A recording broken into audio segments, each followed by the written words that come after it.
కొత్త చీఫ్లు ఎవరు? బీజేపీ, కాంగ్రెస్లో ఉత్కంఠ. ఢిల్లీ స్థాయిలో రెండు పార్టీల చర్చలు. రాష్ట్ర నేతల నుంచి అభిప్రాయ సేకరణ. అస్తంలో ఎవరికి ఛాన్స్ అంటూ కాషాయ పార్టీ ఆరా. బీజేపీలో అవకాశం ఎవరికైనా విషయంపై కాంగ్రెస్ ఫోకస్. సంస్థాగత మార్పులపై పోటాపోటీ వ్యూహాలు. ఒకదానిపై మరొకటి పై చేయి సాధించాలని పట్టు.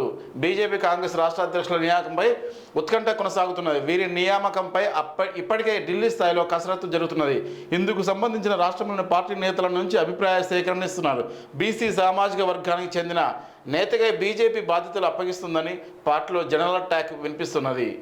అదే సమయంలో కాంగ్రెస్లో సైతం సీఎంగా రెడ్డి సామాజిక వర్గానికి చెందిన వ్యక్తి ఉన్నందున పీసీ చీఫ్ బాధ్యతలు బీసీ సామాజిక వర్గానికి చెందిన వారికి అప్పగించాలని ఏఐసిసిపై రాష్ట్ర నాయకులు ఒత్తిడి పెరుగుతున్నది. ఇక్కడ కాంగ్రెస్ బీజేపీ ఒక పార్టీలో ఏం జరుగుతుంది, ఇంకో పార్టీ ఆరాధిస్తుంది. ఎవరి పార్టీ వాళ్ళు కడుక్కోవాలి కానీ మిగతా వాళ్ళని తీసుకుంటారు.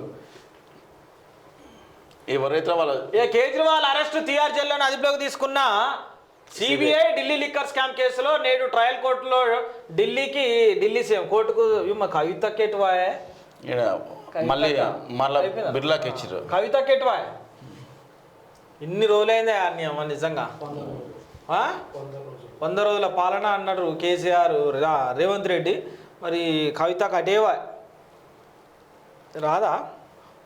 కేసీఆర్కు నోటీసులు రాదా అంటున్నా? రాలేదు. రాదా?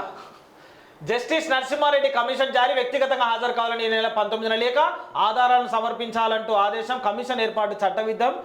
Electricity act ఉల్లంఘనే.